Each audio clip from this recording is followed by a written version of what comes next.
ਦੋਸਤੋ ਪੰਜਾਬੀ ਟ੍ਰਿਬਿਊਨ ਦੇ ਰੋਜ਼ਾਨਾ ਪ੍ਰੋਗਰਾਮ ਵੇਲੇ ਦੀ ਗੱਲ ਵਿੱਚ ਤੁਹਾਡਾ ਸਵਾਗਤ ਹੈ। ਮੈਂ ਆਤਿਸ਼ ਗੁਪਤਾ ਤੁਹਾਡੇ ਸਾਹਮਣੇ ਹਾਜ਼ਰ ਹਾਂ ਤੇ ਅੱਜ ਅਸੀਂ ਗੱਲ ਕਰਾਂਗੇ ਕੇਂਦਰ ਸਰਕਾਰ ਅਤੇ ਕਿਸਾਨ ਜਥੇਬੰਦੀਆਂ ਵਿਚਕਾਰ 9 ਮਹੀਨੇ ਲੰਬੀ ਚੁੱਪ ਅਤੇ ਦੇਸ਼ ਵਿੱਚ ਲਗਾਤਾਰ ਵਧ ਰਹੀ ਮਹਿੰਗਾਈ ਬਾਰੇ। ਦੋਸਤੋ ਜਿਵੇਂ ਕਿ ਤੁਹਾਨੂੰ ਪਤਾ ਹੈ, ਕੇਂਦਰੀ ਖੇਤੀ ਕਾਨੂੰਨਾਂ ਖਿਲਾਫ ਸ਼ੁਰੂ ਹੋਏ ਸੰਘਰਸ਼ ਨੂੰ ਜਿਹੜਾ ਹੈ ਦਿੱਲੀ ਦੀ ਬਰੂਹਾਂ ਤੇ ਚੱਲਦੇ ਨੂੰ 11 ਮਹੀਨੇ ਦਾ ਸਮਾਂ ਮੁਕੰਮਲ ਹੋਣ ਵਾਲਾ ਹੈ ਤੇ ਦੂਜੇ ਪਾਸੇ ਦੇਖੀਏ ਤਾਂ ਪੰਜਾਬ ਦੀ ਧਰਤੀ ਤੇ ਇਸ ਅੰਦੋਲਨ ਨੂੰ ਚੱਲਦੇ ਨੂੰ 1 ਸਾਲ ਤੋਂ ਵੱਧ ਦਾ ਸਮਾਂ ਬੀਤ ਚੁੱਕਿਆ ਹੈ। ਇਸ ਅੰਦੋਲਨ ਦੌਰਾਨ 750 ਤੋਂ ਵੱਧ ਕਿਸਾਨ ਸ਼ਹੀਦੀਆਂ ਪਾ ਚੁੱਕੇ ਨੇ, ਪਰ ਕੇਂਦਰ ਸਰਕਾਰ ਕਿਸਾਨ ਜਥੇਬੰਦੀਆਂ ਨਾਲ ਗੱਲਬਾਤ ਕਰਨ ਲਈ ਤਿਆਰ ਨਹੀਂ ਹੈ। ਕਿਸਾਨ ਜਥੇਬੰਦੀਆਂ ਦੀ ਮੰਗ ਹੈ ਤਿੰਨੋਂ ਖੇਤੀ ਕਾਨੂੰਨ ਰੱਦ ਕੀਤੇ ਜਾਣ ਤੇ ਫਸਲਾਂ ਨੂੰ MSP ਤੇ ਖਰੀਦੀ ਕਾਨੂੰਨ ਗਰੰਟੀ ਦਾ ਜਿਹੜਾ ਕਾਨੂੰਨ ਲਿਆਂਦਾ ਜਾਵੇ, ਪਰ ਕੇਂਦਰ ਸਰਕਾਰ ਕਿਸਾਨਾਂ ਨਾਲ ਗੱਲਬਾਤ ਕਰਨ ਲਈ ਵੀ ਤਿਆਰ ਨਹੀਂ ਹੈ। ਦੋਸਤੋ ਇਸ ਤੋਂ ਸਪਸ਼ਟ ਹੁੰਦਾ ਹੈ ਕਿ ਕੇਂਦਰ ਸਰਕਾਰ ਕਿੰਨੇ ਕੁ ਅੜੀਅਲ ਰਵੱਈਏ ਨਾਲ ਜਿਹੜਾ ਹੈਗੀ ਹੈ ਬੈਠੀ ਹੈ। ਤੇ ਦੋਸਤੋ ਇਹਦੇ ਨਾਲ ਹੀ ਅਸੀਂ ਤੁਹਾਨੂੰ ਦੱਸਣਾ ਚਾਹਾਂਗੇ, ਜਦੋਂ ਇਹ ਅੰਦੋਲਨ ਸ਼ੁਰੂ ਹੋਇਆ ਸੀ ਤਾਂ ਕੇਂਦਰ ਸਰਕਾਰ ਵੱਲੋਂ ਸ਼ੁਰੂਆਤੀ ਦੌਰ ਦੇ ਵਿੱਚ ਕਿਸਾਨ ਜਥੇਬੰਦੀਆਂ ਨਾਲ ਗੱਲਬਾਤ ਲਈ ਬਹੁਤ ਦਿਲਚਸਪੀ ਦਿਖਾਈ ਗਈ। ਪਹਿਲੇ 2 ਮਹੀਨਿਆਂ ਦੇ ਵਿੱਚ ਹੀ ਕੇਂਦਰ ਸਰਕਾਰ ਅਤੇ ਕਿਸਾਨ ਜਥੇਬੰਦੀਆਂ ਵਿਚਕਾਰ ਜਿਹੜਾ ਲਗਭਗ 11 ਗੇੜ ਦੀ ਗੱਲਬਾਤ ਹੁੰਦੀ ਹੈ। ਭਾਵੇਂ ਉਹ ਨਾ ਗੱਲਬਾਤ ਦਾ ਕੋਈ ਸਿੱਟਾ ਜਿਹੜਾ ਹੈਗਾ ਨਹੀਂ ਨਿਕਲ ਸਕਿਆ, ਕੋਈ ਗੱਲ ਸਿਰੇ ਨਹੀਂ ਚੜ੍ਹ ਸਕੀ, ਪਰ ਉਸ ਤੋਂ ਦਿਖ ਰਿਹਾ ਸੀ ਵੀ ਕਿ ਕਿਸਾਨਾਂ ਦੇ ਅੰਦੋਲਨ ਅੱਗੇ ਜਿਹੜਾ ਹੈ ਕੇਂਦਰ ਸਰਕਾਰ ਕਿਤੇ ਨਾ ਕਿਤੇ ਸੋਚਣ ਲਈ ਮਜਬੂਰ ਹੈ। ਪਰ ਅੱਜ ਉਸ ਗੱਲਬਾਤ ਟੁੱਟੀ ਨੂੰ ਜਿਹੜਾ ਹੈਗਾ 9 ਮਹੀਨੇ ਦਾ ਸਮਾਂ ਬੀਤ ਚੁੱਕਿਆ, ਕਿਉਂਕਿ ਆਖਰੀ ਗੇੜ ਦੀ ਗੱਲਬਾਤ ਜਿਹੜੀ ਹੈਗੀ ਆ ਉਹ 22 ਜਨਵਰੀ ਨੂੰ ਹੋਈ ਸੀ ਤੇ ਅੱਜ 23 ਅਕਤੂਬਰ ਹੋ ਚੁੱਕੀ ਹੈ। 9 ਮਹੀਨੇ ਬੀਤ ਚੁੱਕੇ ਨੇ। ਮੁੜ ਕੇ ਕੇਂਦਰ ਸਰਕਾਰ ਵੱਲੋਂ ਗੱਲਾਂ ਤਾਂ ਬਹੁਤ ਵੱਡੀਆਂ ਕੀਤੀਆਂ ਗਈਆਂ ਵੀ ਕਿ ਅਸੀਂ ਇੱਕ ਫੋਨ ਕਾਲ ਦੀ ਦੂਰੀ ਤੇ ਬੈਠੇ ਹਾਂ, ਜਦੋਂ ਮਰਜ਼ੀ ਕਿਸਾਨ ਸਾਡੇ ਨਾਲ ਫੋਨ ਤੇ ਗੱਲ ਕਰਨ ਤੇ ਅਸੀਂ ਗੱਲਬਾਤ ਲਈ ਤਿਆਰ ਹਾਂ, ਪਰ ਹਲੇ ਤੱਕ ਨਾ ਤਾਂ ਉਹ ਫੋਨ ਨੰਬਰ ਮਿਲ ਸਕਿਆ ਤੇ ਨਾ ਹੀ ਕੇਂਦਰ ਸਰਕਾਰ ਦਾ ਕੋਈ ਸੱਦਾ ਜਿਹੜਾ ਹੈਗਾ ਕਿਸਾਨ ਜਥੇਬੰਦੀਆਂ ਕੋਲ ਪਹੁੰਚਿਆ। ਪਰ ਕਿਸਾਨ ਜਥੇਬੰਦੀਆਂ ਦਾ ਵਾਰ-ਵਾਰ ਇੱਕੋ ਗੱਲ ਦਾ ਕਹਿਣਾ ਵੀ ਕਿ ਉਹ ਸਦਾ ਗੱਲਬਾਤ ਲਈ ਤਿਆਰ ਹਨ, ਪਰ ਸਾਡੀ ਗੱਲਬਾਤ ਦਾ ਮੁੱਦਾ ਉਹੀ ਹੈ, ਤਿੰਨੋਂ ਖੇਤੀ ਕਾਨੂੰਨ ਰੱਦ ਕਰਨ ਬਾਰੇ ਅਸੀਂ ਗੱਲਬਾਤ ਕਰਾਂਗੇ, ਜਿਸ ਤੇ ਕੇਂਦਰ ਸਰਕਾਰ ਗੱਲਬਾਤ ਕਰਨ ਲਈ ਤਿਆਰ ਨਹੀਂ ਹੈ। ਦੋਸਤੋ 9 ਮਹੀਨੇ ਹੋ ਗਏ ਜਿਹੜੀ ਇਹ ਗੱਲਬਾਤ 'ਚ ਚੁੱਪੀ ਜਿਹੜੀ ਹੈ ਬਣੀ ਹੋਈ ਹੈ, ਪਰ ਇਸ ਦੌਰਾਨ ਕਈ ਅਜਿਹੀਆਂ ਮੰਦਭਾਗੀ ਘਟਨਾਵਾਂ ਵਾਪਰਦੀਆਂ ਨੇ ਜਿਸ ਤੋਂ ਪਤਾ ਲੱਗਦਾ ਵੀ ਕੇਂਦਰ ਸਰਕਾਰ ਕਿਸਾਨਾਂ ਨਾਲ ਗੱਲਬਾਤ ਕਰਨ ਦੀ ਥਾਂ ਕਿਸੇ ਨਾ ਕਿਸੇ ਸਾਜ਼ਿਸ਼ ਨੂੰ ਜਿਹੜਾ ਹੈਗਾ ਇੱਕ ਅੰਜਾਮ ਦੇਣ ਲਈ ਇੱਕ ਪਲੈਨਿੰਗ ਕਰ ਰਹੀ ਹੈ, ਇੱਕ ਵਿਊਤਬੰਦੀ ਜਿਹੜੀ ਹੈਗੀ ਹੈ ਕਰ ਰਹੀ ਹੈ। ਪਰ ਹਲੇ ਤੱਕ ਉਹਨਾਂ ਦੀ ਕੋਈ ਵੀ ਪਲੈਨਿੰਗ ਜਿਹੜੀ ਹੈਗੀ ਹੈ ਕਿਸੇ ਦੀ ਸਿਰੇ ਨਹੀਂ ਚੜ੍ਹ ਸਕੀ, ਬਲਕਿ ਇਹ ਅੰਦੋਲਨ ਕਮਜ਼ੋਰ ਹੋਣ ਦੀ ਥਾਂ 'ਤੇ ਹੋਰ ਮਜ਼ਬੂਤ ਹੁੰਦਾ ਗਿਆ। ਅਸੀਂ ਦੱਸਣਾ ਚਾਹਾਂਗੇ ਜਿਵੇਂ ਕਿ 22 ਜਨਵਰੀ ਨੂੰ ਅਖੀਰਵੀਂ ਜਿਹੜੀ ਹੈਗੀ 11ਵੇਂ ਗੇੜ ਦੀ ਗੱਲਬਾਤ ਹੋਈ ਸੀ, ਉਸ ਤੋਂ ਸਹੀ 4 ਮਹੀਨੇ ਬਾਅਦ ਦਿੱਲੀ ਲਾਲ ਕਿਲੇ 'ਤੇ ਇੱਕ ਮੰਦਭਾਗੀ ਘਟਨਾ ਵਾਪਰਦੀ ਹੈ 26 ਜਨਵਰੀ ਨੂੰ, ਜਿਸ ਦੇ ਸਿਰ 'ਤੇ ਕੇਂਦਰ ਸਰਕਾਰ ਕਿਸਾਨ ਅੰਦੋਲਨ ਨੂੰ ਜਿਹੜਾ ਖਤਮ ਕਰਨ ਦੀ ਕੋਸ਼ਿਸ਼ਾਂ ਕਰਦੀ ਹੈ। ਕਿਤੇ ਨਾ ਕਿਤੇ ਇੱਕ ਸਾਰੀ ਪਲੈਨਿੰਗ ਬਣ ਚੁੱਕੀ ਹੁੰਦੀ ਹੈ ਵੀ ਕਿ ਅੰਦੋਲਨ ਨੂੰ ਖਤਮ ਕਰਵਾ ਦਿੱਤਾ ਜਾਵੇ, ਚੁਕਵਾ ਦਿੱਤਾ ਜਾਵੇ, ਪਰ ਸੰਯੁਕਤ ਕਿਸਾਨ ਮੋਰਚਾ ਦੇ ਆਗੂ ਜਿਹੜੇ ਰਾਕੇਸ਼ ਟਕੈਤ ਦੇ ਹੰਝੂਆਂ ਨੇ ਜਿਹੜਾ ਹੈਗਾ ਉਸ ਅੰਦੋਲਨ 'ਚ ਮੁੜ ਇੱਕ ਜਾਨ ਪੈਦਾ ਕੀਤੀ। ਲੋਕ ਫਿਰ ਤੋਂ ਇਕੱਠੇ ਹੋ ਗਏ, ਜਿਹੜੇ ਘਰਾਂ ਨੂੰ ਜਾਣ ਦੀ ਤਿਆਰੀ ਕਰ ਰਹੇ ਸੀ ਉਹ ਮੁੜ ਉੱਥੇ ਅੰਦੋਲਨ 'ਚ ਪਹੁੰਚੇ। ਦਿੱਲੀ ਦੀ ਬਰੂਹਾਂ ਤੇ ਸਾਰੀਆਂ ਤੇ ਜਿੰਨੇ ਬਾਰਡਰਾਂ ਤੇ ਵੀ ਚੱਲ ਰਿਹਾ ਸੀ ਸੰਘਰਸ਼ ਉੱਤੇ ਪਹੁੰਚੇ, ਲੱਖਾਂ ਦੀ ਗਿਣਤੀ 'ਚ ਲੋਕ ਮੁੜ ਇਕੱਠੇ ਹੋਏ ਤੇ ਅੰਦੋਲਨ ਮੁੜ ਜਿਹੜਾ ਆਪਣੇ ਪੈਰ ਖੜਾ ਹੋ ਗਿਆ। ਤੇ ਉਸ ਤੋਂ ਬਾਅਦ ਵੀ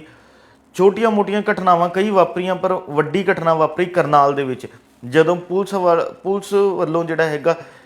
ਕਿਸਾਨਾਂ ਤੇ ਲਾਠੀ ਚਾਰਜ ਕੀਤਾ ਗਿਆ। ਉਸ ਲਾਠੀ ਚਾਰਜ ਦੌਰਾਨ 1 ਦਰਜਨ ਤੋਂ ਵੱਧ ਜਿਹੜੇ ਕਿਸਾਨ ਜ਼ਖਮੀ ਹੋ ਗਏ ਤੇ ਇੱਕ ਕਿਸਾਨ ਦੀ ਮੌਤ ਵੀ ਹੋ ਗਈ ਸੀ। ਤੇ ਉਸਦੇ ਨਾਲ ਹੀ ਜਿਹੜਾ ਹੈ ਕਰਨਾਲ ਘਟਨਾ ਨੂੰ ਲੈ ਕੇ ਇੱਕ ਅਜਿਹੀ ਵੀਡੀਓ ਵੀ ਸਾਹਮਣੇ ਆਈ ਜਿਸ 'ਚ ਕਰਨਾਲ ਦੇ ਜਿਹੜੇ ਉਸ ਸਮੇਂ ਦੇ ਮੌਜੂਦਾ IAS ਅਧਿਕਾਰੀ ਜੋ ਕਿ ਉੱਥੇ ਬਤੌਰ SDM ਤੈਨਾਤ ਸੀਗੇ, ਉਹਨਾਂ ਵੱਲੋਂ ਸਾਫ਼ ਜਿਹੜਾ ਪੁਲਿਸ ਨੂੰ ਹਦਾਇਤ ਦਿੱਤੀ ਜਾ ਰਹੀ ਸੀ ਵੀ ਕਿ ਕਿਸਾਨਾਂ ਦੇ ਸਿਰ ਭੰਨ ਦਿਓ, ਪਰ ਉਹਨਾਂ ਨੂੰ ਅੱਗੇ ਨਾ ਆਉਣ ਦਿੱਤਾ ਜਾਵੇ। ਇਸ ਤੋਂ ਜਿਹੜਾ ਪ੍ਰਸ਼ਾਸਨਿਕ ਅਧਿਕਾਰੀਆਂ ਦੀ ਤੇ ਸਿਆਸੀ ਆਗੂਆਂ ਦੀ ਸੋਚ ਦਾ ਜਿਹੜਾ ਪਤਾ ਲੱਗਦਾ ਸੀ ਕਿ ਉਹ ਕਿਸ ਸੋਚ ਨਾਲ, ਕਿਸ ਮਨਸ਼ਾ ਨਾਲ ਜਿਹੜਾ ਹੈਗਾ ਕਿਸਾਨਾਂ ਨੂੰ ਦੇਖ ਰਹੇ ਨੇ ਤੇ ਜਿਹੜਾ ਹੈਗਾ ਟਰੀਟ ਕਰਨ ਦੀ ਕੋਸ਼ਿਸ਼ ਕਰ ਰਹੇ ਨੇ। ਉਸ ਤੋਂ ਬਾਅਦ ਘਟਨਾ ਵਾਪਰਦੀ ਹੈ ਲਖੀਮਪੁਰ ਖੀਰੀ ਦੀ, ਜਦੋਂ ਕੇਂਦਰੀ ਗ੍ਰਹਿ ਰਾਜ ਮੰਤਰੀ ਅਜੇ ਮਿਸ਼ਰਾ ਦੇ ਪੁੱਤ ਦੀ ਗੱਡੀ ਹੇਠ ਆਉਣ ਨਾਲ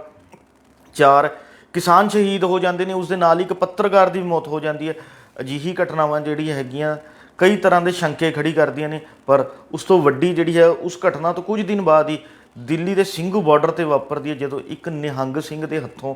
ਤਰਨਤਾਰਨ ਦੇ ਨੌਜਵਾਨ ਲਖਵੀਰ ਸਿੰਘ ਦੀ ਜਦੋਂ ਬਹੁਤ ਹੀ ਬੇਰਹਿਮੀ ਨਾਲ ਹੱਤਿਆ ਕਰ ਦਿੱਤੀ ਜਾਂਦੀ ਹੈ। ਉਸ ਨੂੰ ਟੰਗ ਦਿੱਤਾ ਜਾਂਦਾ ਜਿਵੇਂ ਕਿ ਉਸਨੇ ਪਤਾ ਨਹੀਂ ਕਿੰਨਾ ਕੁ ਜਿਹੜਾ ਹੈਗਾ ਕੀ ਕਰਤਾ ਸੀ ਵੀ ਕਿ ਇਸ ਤਰ੍ਹਾਂ ਜਿਹੜਾ ਕਰੂਰਤਾ ਨਾਲ ਉਸ ਨੂੰ ਮਾਰ ਦਿੱਤਾ ਗਿਆ। ਅਜਿਹੀ ਘਟਨਾਵਾਂ ਜਿਹੜੀਆਂ ਅੰਦੋਲਨ ਦੀ ਦੌਰਾਨ ਜਿਹੜਾ ਹੈ 9 ਮਹੀਨਿਆਂ ਦੀ ਚੁੱਪੀ 'ਚ ਵਾਪਰਦੀਆਂ, ਇਹ ਕਈ ਤਰ੍ਹਾਂ ਦੇ ਸ਼ੰਕੇ ਪੈਦਾ ਕਰ ਰਹੀਆਂ ਨੇ। ਤੇ ਦੂਜੇ ਪਾਸੇ ਵੱਡੀ ਗੱਲ ਇਹ ਆਉਂਦੀ ਹੈ ਕਿ 9 ਮਹੀਨਿਆਂ ਵਿੱਚ ਕੇਂਦਰ ਸਰਕਾਰ ਕਿਸਾਨਾਂ ਨਾਲ ਗੱਲਬਾਤ ਲਈ ਤਿਆਰ ਨਹੀਂ ਹੈ। ਉਸ ਪਿੱਛੇ ਵੀ ਕਈ ਤਰ੍ਹਾਂ ਦੇ ਸਵਾਲ ਜਿਹੜੇ ਨੇ ਖੜੇ ਹੁੰਦੇ ਨੇ ਵੀ ਕਿ ਆਖਰ ਕਦੋਂ ਵੀ ਜਾਂ ਕਿਸੇ ਵੀ ਥਾਂ ਤੇ ਕੋਈ ਵੀ ਅੰਦੋਲਨ ਜਾਂ ਰੋਸ ਪ੍ਰਦਰਸ਼ਨ ਹੁੰਦਾ ਹੈ ਤਾਂ ਪ੍ਰਸ਼ਾਸਨਿਕ ਅਧਿਕਾਰੀ ਜਾਂ ਸੱਤਾਧਾਰੀ ਧਿਰ ਦਾ ਕੋਈ ਆਗੂ ਆਉਂਦਾ,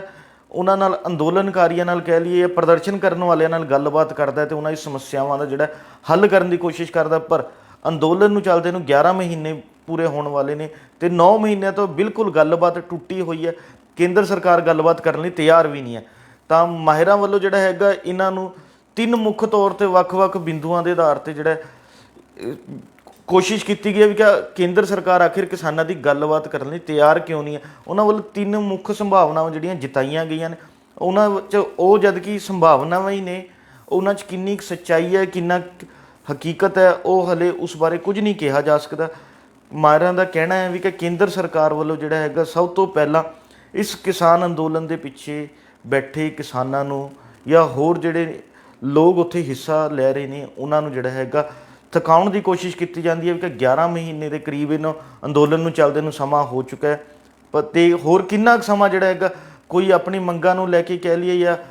ਇਸ ਤਰ੍ਹਾਂ ਜਿਹੜਾ ਹੈਗਾ ਰੋਸ ਪ੍ਰਦਰਸ਼ਨ ਕਰ ਸਕਦਾ ਹੈ। ਕੇਂਦਰ ਸਰਕਾਰ ਸੋਚ ਰਹੀ ਹੈ ਵੀ ਕਿ ਕਿਸਾਨ ਜਿਹੜੇ ਨੇ ਹੋਰ ਕੁਝ ਦਿਨਾਂ ਬਾਅਦ ਜਾਂ ਮਹੀਨੇ 2 ਮਹੀਨੇ ਬਾਅਦ ਜਿਹੜਾ ਹੈਗਾ ਵਾਪਸ ਮੁੜ ਜਾਣਗੇ। ਪਰ ਉਹ ਇੱਕ ਚੀਜ਼ ਭੁੱਲ ਰਹੀ ਹੈ ਵੀ ਕਿ ਇਹ ਅੰਦੋਲਨ ਜ਼ਮੀਨ ਨਾਲ ਜੁੜੇ ਉਸ ਵਰਗ ਦੇ ਲੋਕਾਂ ਦਾ ਜੋ ਠੰਡੀਆਂ ਰਾਤਾਂ ਦੇ ਵਿੱਚ ਤਪਦੀਆਂ ਧੁੱਪਾਂ ਦੇ ਵਿੱਚ ਜਿਹੜਾ ਹੈਗਾ ਆਪਣੇ ਖੇਤੀਬਾੜੀ ਕਰਦੇ ਨੇ। ਉਹਨਾਂ ਨੂੰ ਜਿਹੜਾ ਹੈਗਾ ਇਹ ਅੰਦੋਲਨ ਦੇ ਵਿੱਚ ਕੁਝ ਇਸ ਤਰ੍ਹਾਂ ਦਾ ਨਹੀਂ ਹੈ, ਉਹ ਆਪਣੇ ਹੱਕਾਂ ਨੂੰ ਲੈ ਕੇ ਆਪਣੇ ਜਿਹੜਾ ਹੈਗਾ ਬਿਲਕੁਲ ਹੋਂਦ ਲਈ ਲੜਾਈ ਲੜ ਰਹੇ ਨੇ ਤੇ ਉਹ ਪਿੱਛੇ ਹਟਣ ਵਾਲੇ ਨਹੀਂ ਹੈ। ਤੇ ਉਹ ਲਗਾਤਾਰ ਜਿਹੜਾ ਇਸ ਅੰਦੋਲਨ 'ਚ ਡਟਣ ਦੀਆਂ ਗੱਲਾਂ ਕਰ ਰਹੇ ਨੇ। ਤੇ ਜਿਵੇਂ ਬਜ਼ੁਰਗਾਂ ਅਤੇ ਔਰਤਾਂ ਦੀ ਗਿਣਤੀ ਲਗਾਤਾਰ ਅੰਦੋਲਨ 'ਚ ਵੱਧ ਰਹੀ ਹੈ, ਉਸ ਤੋਂ ਸਪਸ਼ਟ ਹੁੰਦਾ ਹੈ ਵੀ ਕਿ ਜਿਵੇਂ ਕਿਸਾਨਾਂ ਨੂੰ ਥਕਾਉਣ ਦੀ ਕੇਂਦਰ ਸਰਕਾਰ ਕੋਸ਼ਿਸ਼ ਕਰ ਰਹੀ ਹੈ, ਇਹ ਅੰਦੋਲਨ ਵਿੱਚ ਹਿੱਸਾ ਲੈਣ ਵਾਲੇ ਵੱਖ-ਵੱਖ ਵਰਗਾਂ ਦੇ ਲੋਕ ਉਹ ਥੱਕਣ ਵਾਲੇ ਨਹੀਂ ਹਨ। ਦੂਜੇ ਪਾਸੇ ਅਗਰ ਦੇਖੀਏ ਤਾਂ ਲਗਾਤਾਰ ਇੱਕ ਗੱਲ ਦਾ ਦੋਸ਼ ਲੱਗਦਾ ਆ ਰਿਹਾ ਵੀ ਕਿ ਕੇਂਦਰ ਸਰਕਾਰ ਵੱਲੋਂ ਤਿੰਨੋਂ ਖੇਤੀ ਕਾਨੂੰਨ ਕਾਰਪੋਰੇਟਾਂ ਦੇ ਪੱਖ 'ਚ ਬਣਾਏ ਗਏ ਨੇ, ਜੋ ਕਿ ਇਹ ਕਾਨੂੰਨ ਵੀ ਦਿਖਦੇ ਨੇ ਵੀ ਕਿ ਕਿਤੇ ਨਾ ਕਿਤੇ ਕਾਰਪੋਰੇਟਾਂ ਦਾ ਪੱਖ ਪੂਰ ਰਹੇ ਨੇ।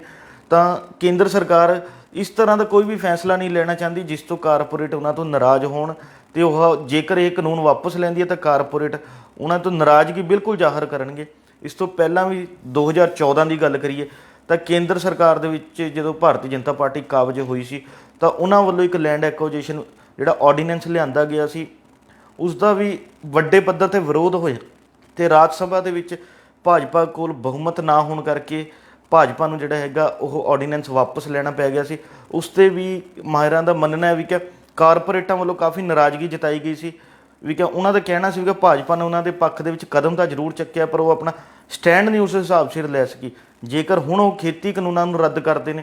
ਤਾਂ ਕਿਤੇ ਨਾ ਕਿਤੇ ਜਿਹੜਾ ਹੈਗਾ ਕਾਰਪੋਰੇਟਾਂ ਤੋਂ ਚੋਣਾਂ ਦੇ ਵਿੱਚ ਚਾਹੇ ਉਹ ਫੰਡਾਂ ਦੇ ਰੂਪ ਦੇ ਵਿੱਚ ਹੋਵੇ ਚਾਹੇ ਕਿਸੇ ਤਰ੍ਹਾਂ ਦਾ ਮਿਲਣ ਵਾਲਾ ਲਾਭ ਹੋਵੇਗਾ, ਕਿਤੇ ਨਾ ਕਿਤੇ ਉਹਨਾਂ ਨੂੰ ਖੁਸਦਾ ਦਿਖਾਈ ਦੇ ਰਿਹਾ ਵੀ ਕਿ ਜੇਕਰ ਉਹ ਇਹ ਫੈਸਲਾ ਲੈਂਦੇ ਨੇ ਤਾਂ ਕਾਰਪੋਰੇਟ ਉਹਨਾਂ ਤੋਂ ਨਾਰਾਜ਼ਗੀ ਜ਼ਾਹਰ ਕਰਨਗੇ। ਤੀਜੀ ਵੱਡੀ ਗੱਲ ਇਹ ਸਾਹਮਣੇ ਆਉਂਦੀ ਹੈ, ਕਿਤੇ ਨਾ ਕਿਤੇ ਜਿਹੜਾ ਕੇਂਦਰ ਸਰਕਾਰ ਇਹ ਵੀ ਦੇਖ ਰਹੀ ਹੈ ਵੀ ਕਿ ਇਸ ਨਾਲ ਪ੍ਰਧਾਨ ਮੰਤਰੀ ਦੇ ਇੱਕ ਅਕਸ 'ਤੇ ਜਿਹੜਾ ਮਾੜਾ ਪ੍ਰਭਾਵ ਪਏਗਾ, ਕਿਉਂਕਿ ਹੁਣ ਤੱਕ ਇਹ ਗੱਲ ਕਹੀ ਜਾਂਦੀ ਸੀ ਕਿ ਪ੍ਰਧਾਨ ਮੰਤਰੀ ਵੱਲੋਂ ਜੋ ਵੀ ਫੈਸਲੇ ਲਏ ਗਏ ਨੇ ਉਹ ਕਦੇ ਆਪਣੇ ਪਿੱਛੇ ਨਹੀਂ ਮੁੜੇ। ਚਾਹੇ ਉਹਨਾਂ ਦਾ ਪਹਿਲੇ ਦਿਨ ਤੋਂ ਲਏ ਗਏ ਕਈ ਫੈਸਲਿਆਂ ਦਾ ਵੱਡੇ ਪੱਧਰ 'ਤੇ ਦੇਸ਼ 'ਚ ਵਿਰੋਧ ਹੋਇਆ ਪਰ ਉਹਨਾਂ ਨੇ ਕੋਈ ਜਿਹੜਾ ਹੈਗਾ ਸਟੈਪ ਬੈਕ ਨਹੀਂ ਕੀਤਾ ਤੇ ਉਹ ਹੁਣ ਵੀ ਇਹੀ ਗੱਲ ਮੰਨ ਰਹੇ ਨੇ। ਉਹ ਖੇਤੀ ਕਾਨੂੰਨਾਂ 'ਤੇ ਜਿਹੜਾ ਹੈਗਾ ਆਪਣਾ ਇਹ ਫੈਸਲਾ ਵਾਪਸ ਨਹੀਂ ਲੈਣਗੇ। ਜੇਕਰ ਉਹ ਲੈਂਦੇ ਨੇ ਤਾਂ ਇਸ ਨਾਲ ਪ੍ਰਧਾਨ ਮੰਤਰੀ ਦੇ ਅਕਸ 'ਤੇ ਜਿਹੜਾ ਹੈਗਾ ਬਹੁਤ ਹੀ ਮਾੜਾ ਅਸਰ ਪਏਗਾ। ਇਹ ਕਿਤੇ ਨਾ ਕਿਤੇ ਉਹਨਾਂ ਦਾ ਮੰਨਣਾ ਹੈ। ਇਹ ਜਿਹੜੇ ਇਹ ਸੰਭਾਵਨਾਵਾਂ ਜਿਹੜੀਆਂ ਹੈਗੀਆਂ ਜਿਤਾਈ ਜਾ ਰਹੀਆਂ ਮਾਹਿਰਾਂ ਵੱਲੋਂ, ਉਹਨਾਂ ਦੇ ਇਹ ਵੀ ਮੰਨਣਾ ਵੀ ਕਿ ਜਿਵੇਂ ਕੇਂਦਰ ਸਰਕਾਰ ਇਸ ਸਮੇਂ ਕਿਸਾਨਾਂ ਨਾਲ ਗੱਲਬਾਤ ਕਰਨ ਲਈ ਤਿਆਰ ਨਹੀਂ ਹੈ ਤਾਂ ਇਹ ਕਿਤੇ ਨਾ ਕਿਤੇ ਜਿਹੜਾ ਹੈਗਾ ਦੇਸ਼ ਦੀ ਜਮਹੂਰੀਅਤ ਨੂੰ ਵੀ ਜਿਹੜਾ ਹੈਗਾ ਉਸ 'ਤੇ ਵੀ ਸਵਾਲ ਖੜੇ ਕਰਦਾ ਵੀ ਕਿ ਅੱਜ ਦੇਸ਼ ਦੇ ਲੱਖਾਂ ਲੋਕ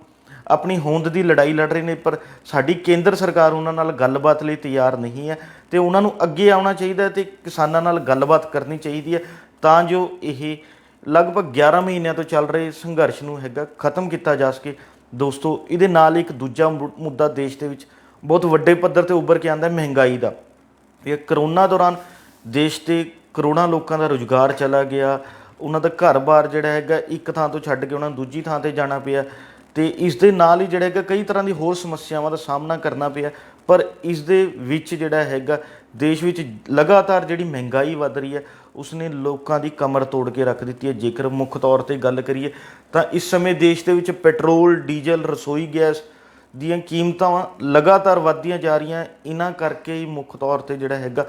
ਵੱਖ-ਵੱਖ ਵਰਗਾਂ, ਚਾਹੇ ਉਹ ਰਸੋਈ ਨਾਲ ਸੰਬੰਧਿਤ ਕੁਝ ਹੋਵੇ, ਇੰਡਸਟਰੀ ਨਾਲ ਸੰਬੰਧਿਤ ਕੋਈ ਵੀ ਚੀਜ਼ ਹੋਵੇ, ਸਭ ਦੀਆਂ ਕੀਮਤਾਂ ਵੱਧਦੀਆਂ ਜਾ ਰਹੀਆਂ ਨੇ। ਜੇਕਰ ਗੱਲ ਕਰੀਏ ਪੈਟਰੋਲ ਇਸ ਟਾਈਮ 100 ਰੁਪਏ ਤੋਂ 105 ਰੁਪਏ ਦੇ ਗੇੜ 'ਚ ਜਿਹੜਾ ਹੈਗਾ ਪਹੁੰਚ ਚੁੱਕਿਆ, ਅਤੇ ਉੱਥੇ ਡੀਜ਼ਲ ਦੀ ਗੱਲ ਕਰੀਏ ਉਹ ਵੀ 100 ਰੁਪਏ ਦੇ ਨੇੜੇ ਪਹੁੰਚ ਗਿਆ। ਅਤੇ ਰਸੋਈ ਗੈਸ ਸਿਲੰਡਰ ਦੀ ਕੀਮਤ ਦੀ ਦੇਖੀਏ ਤਾਂ ਉਹ ਵੀ 1000 ਰੁਪਏ ਦੇ ਜਿਹੜੀ ਹੈਗੀ ਕਰੀਬ ਪਹੁੰਚ ਚੁੱਕੀ ਹੈ। ਪਰ ਕੇਂਦਰ ਸਰਕਾਰ ਇਹਨਾਂ ਵੱਧ ਰਹੀ ਕੀਮਤਾਂ 'ਤੇ ਬਿਲਕੁਲ ਵੀ ਨਜ਼ਰ ਕਰਨ ਲਈ ਤਿਆਰ ਨਹੀਂ ਆ। ਉਹ ਮਹਿੰਗਾਈ ਨੂੰ ਘਟਾਉਣ ਲਈ ਕੋਈ ਪਲੈਨਿੰਗ ਨਹੀਂ ਕਰ ਰਹੀ, ਕੋਈ ਵਿਉਂਤਬੰਦੀ ਨਹੀਂ ਤਿਆਰ ਕਰ ਰਹੀ। ਦੋਸਤੋ, ਵੱਡੀ ਗੱਲ ਇਹ ਆਉਂਦੀ ਹੈ, ਕਰੋਨਾ ਮਹਾਂਮਾਰੀ ਨੂੰ ਜਿਹੜਾ ਦੇਸ਼ 'ਚ ਆਈ ਨੂੰ 1.5 ਸਾਲ ਤੋਂ ਉੱਪਰ ਸਮਾਂ ਬੀਤ ਚੁੱਕਿਆ, ਅਤੇ ਇਸੇ 1.5 ਸਾਲ ਦੇ ਵਿੱਚ ਜੇਕਰ ਐਵਰੇਜ ਦੇਖੀਏ ਤਾਂ ਪੈਟਰੋਲ ਦੀਆਂ ਕੀਮਤਾਂ 25-26 ਰੁਪਏ ਪ੍ਰਤੀ ਲੀਟਰ ਵੱਧ ਚੁੱਕੀਆਂ ਨੇ। ਕਿਉਂਕਿ ਜਦੋਂ ਦੇਸ਼ ਦੇ ਵਿੱਚ ਲੋਕਾਂ ਕੋਲ ਖਾਣ ਨੂੰ ਪੈਸੇ ਨਹੀਂ ਹੈ, ਪਾਉਣ ਨੂੰ ਕੁਝ ਨਹੀਂ ਹੈ, ਉਸ ਸਮੇਂ ਦੇਸ਼ ਦੇ ਵਿੱਚ ਮਹਿੰਗਾਈ ਕਿਸ ਤਰ੍ਹਾਂ ਵੱਧ ਰਹੀ ਹੈ। ਕਿਉਂਕਿ ਇਸ 1.5 ਸਾਲ ਦੇ ਦੌਰਾਨ ਪੈਟਰੋਲ ਕੀਮਤਾਂ 25-26 ਰੁਪਏ ਪ੍ਰਤੀ ਲੀਟਰ ਵੱਧ ਚੁੱਕੀਆਂ ਨੇ। ਪਰ ਦੇਸ਼ ਦੇ ਵਿੱਚ ਜਿਹੜੀ ਇਹ ਮਹਿੰਗਾਈ ਵੱਧ ਰਹੀ ਹੈ, ਨਾ ਤਾਂ ਕੇਂਦਰ ਸਰਕਾਰ ਇਸ 'ਤੇ ਬੋਲਣ ਨੂੰ ਤਿਆਰ ਹੈ, ਨਾ ਹੀ ਵਿਰੋਧੀ ਪਾਰਟੀਆਂ ਜਿਹੜੀਆਂ ਇਹਨਾਂ ਦਾ ਉਸ ਹਿਸਾਬ ਸਿਰ ਵਿਰੋਧ ਕਰ ਪਾ ਰਹੀਆਂ ਨੇ ਜਿਵੇਂ ਉਹਨਾਂ ਨੂੰ ਕਰਨਾ ਚਾਹੀਦਾ। ਪਰ ਦੇਖੀਏ ਤਾਂ ਪੁਰਾਣੇ ਸਮੇਂ 'ਤੇ ਜੇਕਰ ਝਾਤੀ ਮਾਰੀਏ ਤਾਂ ਕਦੇ 1 ਰੁਪਇਆ 2 ਰੁਪਏ ਲੀਟਰ ਪੈਟਰੋਲ ਦੀ ਕੀਮਤਾਂ ਵੱਧਦੀਆਂ ਸੀ ਤਾਂ ਭਾਰਤੀ ਜਨਤਾ ਪਾਰਟੀ ਵੱਲੋਂ ਵੱਡੇ ਪੱਧਰ 'ਤੇ ਦੇਸ਼ ਭਰ ਦੇ ਵਿੱਚ ਰੋਸ ਪ੍ਰਦਰਸ਼ਨ ਕੀਤੇ ਜਾਂਦੇ। ਪਰ ਅੱਜ ਜਦੋਂ ਕੀਮਤਾਂ ਇੰਨੀਆਂ ਵੱਧ ਚੁੱਕੀਆਂ ਨੇ, ਪਰ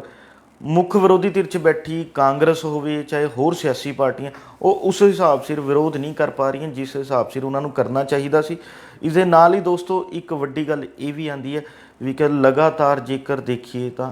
ਦੇਸ਼ ਦੇ ਵਿੱਚ ਜਮਹੂਰੀਅਤ 'ਤੇ ਸਵਾਲ ਉੱਠਦੇ ਆ ਰਹੇ ਨੇ, ਅਤੇ ਇਸ ਸਮੇਂ ਕਿਸਾਨ ਅੰਦੋਲਨ ਇੱਕ ਅਜਿਹੀ ਚੀਜ਼ ਹੈ ਜਿਹਨੇ ਦੇਸ਼ 'ਚ ਜਮਹੂਰੀਅਤ ਨੂੰ ਬਰਕਰਾਰ ਰੱਖਿਆ। ਤਾਂ ਉਸੇ ਕਰਕੇ ਲੋਕਾਂ ਦਾ ਵੀ ਮੰਨਣਾ ਹੈ, ਕਿਉਂਕਿ ਜਦੋਂ ਸਿਆਸੀ ਪਾਰਟੀਆਂ ਸਾਡੇ ਲਈ ਆਵਾਜ਼ ਨਹੀਂ ਚੁੱਕ ਰਹੀਆਂ ਤਾਂ ਕਿਸਾਨ ਜਥੇਬੰਦੀਆਂ ਨੂੰ, ਆਮ ਲੋਕਾਂ ਦੀ ਆਵਾਜ਼ ਵੀ ਚੁੱਕਣੀ ਚਾਹੀਦੀ ਹੈ। ਉਹਨਾਂ ਵੱਲੋਂ ਜਿੱਥੇ 3 ਖੇਤੀ ਕਾਨੂੰਨਾਂ ਦੀ ਮੰਗ ਰੱਖੀ ਜਾ ਰਹੀ ਹੈ, ਉੱਥੇ ਮਹਿੰਗਾਈ ਦਾ ਮੁੱਦਾ ਵੀ ਕੇਂਦਰ ਸਰਕਾਰ ਅੱਗੇ ਚੁੱਕਣਾ ਚਾਹੀਦਾ। ਪਰ ਕਿਤੇ ਨਾ ਕਿਤੇ ਕੁਝ ਵਰਗ ਦੇ ਲੋਕਾਂ ਦਾ ਇਹ ਵੀ ਮੰਨਣਾ ਹੈ ਵੀ ਕਿ ਕਿਸਾਨ ਜਥੇਬੰਦੀਆਂ ਨੂੰ ਸਿਰਫ ਕਿਸਾਨੀ ਦੀ ਗੱਲ ਕਰਨੀ ਚਾਹੀਦੀ ਹੈ। ਇਹ ਆਮ ਲੋਕਾਂ ਦਾ ਮੁੱਦਾ ਹੈ, ਇਸ ਲਈ ਆਮ ਲੋਕਾਂ ਨੂੰ ਇਕੱਠੇ ਹੋ ਕੇ ਆਵਾਜ਼ ਚੱਕਣੀ ਚਾਹੀਦੀ ਹੈ। ਇਹ ਆਮ ਲੋਕ ਹੀ ਨਹੀਂ ਬਲਕਿ ਹਰ ਵਰਗ, ਹਰ ਦੇਸ਼ ਵਾਸੀ ਨਾਲ ਜੁੜਿਆ ਮੁੱਦਾ। ਇਸ ਲਈ